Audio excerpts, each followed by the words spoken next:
बिस्मिल्लाहिर्रहमानिर्रहीम। मैं हूं रफाकत अली और आप देख रहे हैं यूट्यूब चैनल।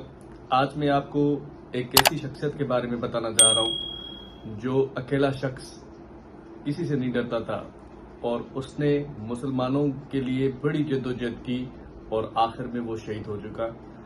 आज मैं बात कर रहा हूं इराक के जो प्रेसिडेंट थे सदर सदाम हुसैन, उनकी मैं बात कर रहा हूं।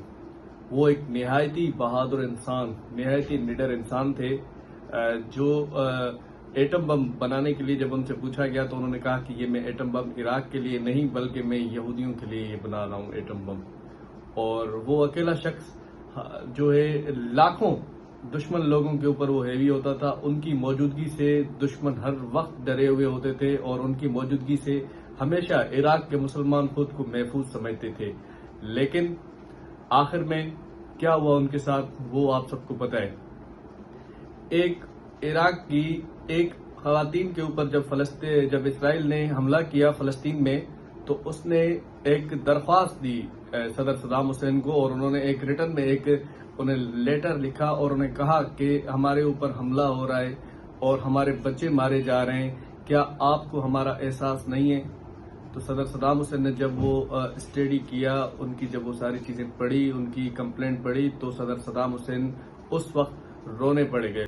वो रो रहे थे उनकी ये सिर्फ दरख्वास्त देखकर, और उन्होंने फौरी तौर वो दरख्वास्त सुनकर फौरी तौर उन्होंने एक आर्मी की मीटिंग बुलाई और मीटिंग बुलाकर उन्होंने फौरी तौर पर यह हुक्म किया कि सुबह तक जो है इसराइल में जो यहूदी हैं वो सूरज न देख पाएं। और ये वाहिद आर्मी चीफ था और प्रेसिडेंट था इराक का जिसने इसराइल में तकरीबन 40 से प्लस जो है मिसाइल वहां पर फेंक कर वहां पर हजारों यहूदियों को जो है वहां पर कत्ल कर दिया। और इस तरह का कारनामा करने के बाद पूरी दुनिया के यहूद और नसारा जो भी थे वो सदाम हुसैन के नाम से कांपने लगे और वो यही कहते रहे कि सदाम हुसैन एक औरत की शिकायत पर जो 40 मिसाइल फेंक सकता है, तो वो एक 25-30 या एक 100 की तादाद में अगर कोई कंप्लेंट होगी या अगर हमने कोई मिस्टेक कर दी इराक के ऊपर हमला करने की या कोई ऐसा काम कर दिया जिससे मुसलमानों को एक बड़ा लॉस हुआ, तो ये बिल्कुल भी वेट नहीं करेगा। और 40 से प्लस फलस्तीन में जो हमला किया था इसराइल ने, 40 से प्लस जो फलस्तीन से इसराइल में मिसाइल फेंके गए इराक की जानिब से, तो पूरी दुनिया हैरान रह गई और पूरी दुनिया में किसी हुक्मरान को ये हिम्मत नहीं हुई कि वो सदाम हुसैन से पूछे कि आपने ये क्यों किया।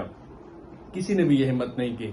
और इसराइल के जो थे वजीर थे, उन्होंने एक इंटरव्यू दिया था। इंटरव्यू देते हुए उन्होंने कहा था कि सदाम हुसैन एक पागल शख्स है, ना उसे अपनी जान की परवाह है और ना उसे किसी और की जान की परवाह है। तो सदाम हुसैन ने उन्हें जवाब देते हुए कहा कि मुझे अपनी जान की भी परवाह बिल्कुल नहीं है, लेकिन मुझे सिर्फ और सिर्फ अगर परवाह है तो मुझे मुसलमानों की परवाह है, मुझे अपने भाइयों की परवाह है, मुझे अपने फलस्तीन के मजलूमों की परवाह है। मैं उनके मामलात में कभी भी कंप्रोमाइज नहीं करने दूंगा। लेकिन जब वो देखते रहे एक खवातीन की कंप्लेंट पर जब इतना बड़ा लॉस हो सकता है इसराइल को, तो फिर उन्होंने आपस में सारे जो यहूद नसारा थे वो आपस में इकट्ठे हुए, उन्होंने आपस में एहतियात किया और उन्होंने यही कहा कि अब हमें इतना, अगर सदाम हुसैन आगे तक ये हुक्मरान रहा तो ये सफाई हस्ती से जो है इसराइल का नाम मिटा के रख देगा। तो फिर उन्होंने दूसरे जो ममालिक थे, बर्मा थे, इसराइल थे और ऑस्ट्रेलिया, साउथ अफ्रीका और अमेरिका में भी इसकी जो है उन्होंने अमेरिका की भी उनको सपोर्ट रही थी जो है इसराइल को। तो उन्होंने इराक के नजदीक अपनी जो है फौजें जो है तैनात कर दी और अंदरूनी तरीके से जो है सदर सदाम हुसैन को उन्होंने डैमेज करने की कोशिश की। तो अब एक बंदा 8 मुख्तलिफ कंट्रीज से फाइट नहीं कर सकता, तो 8 मुख्तलिफ ममालिक जो है इकट्ठे होकर सदाम हुसैन के खिलाफ जो है उन्होंने एक बड़ी चालें चलने शुरू कर दी। तो फिर सदर सदाम हुसैन के अंदर ही कंट्री में उन्होंने जो है लोगों को उन्होंने खरीदा। जैसे पूरी दुनिया में किसी हुक्मरान की अगर हुकूमत गिरानी होती है तो फिर उस मुल्क के ही जो है दूसरे लोग खरीद के उनके खिलाफ साजिश की जाती है ताकि उसे कमजोर किया जाए। तो सदर सदाम हुसैन ने इराक में एक महफूज जगह पर जाकर छुपे और वहीं पर उनको जो है एक जबरदस्त जो है नुकसान देते रहे, वहीं पर ही सही वो अपना काम करते रहे। लेकिन लास्ट में عراق کے ہی صدر صدام حسین کے اپنے ہی ایک فوجی نے جو ہے پیسے لے کر اپنے جو ہے صدر صدام حسین کا پتہ بتایا اور انہیں جو ہے گرفتار کروایا۔ 2006 کی صبح کو جو ہے صدر صدام حسین کو پھانسی دی گئی، اور یہ ثانیہ پوری دنیا کے مسلمان ملکوں کو جو افسوس ہوا، جو انہوں نے احتجاج کیا، جو انہوں نے مظاہرے کیے، کسی بھی حکمران تک آج تک نہیں ہوئے۔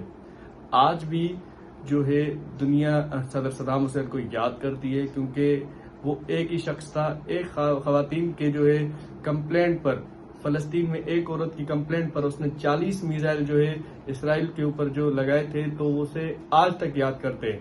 آج تک کسی بھی کنٹری نے اتنا بڑا زوردار نقصان نہیں دیا جتنا صدر صدام حسین نے اسرائیل کو دیا تھا، جو ایک خاتون کی کمپلینٹ ہے۔ کاش اس طرح کے حکمران ہو تو میں سمجھتا ہوں، اور ہمارے جو مسلمان بھائی ہیں ان کے ساتھ اس طرح کا ظلم نہ ہو۔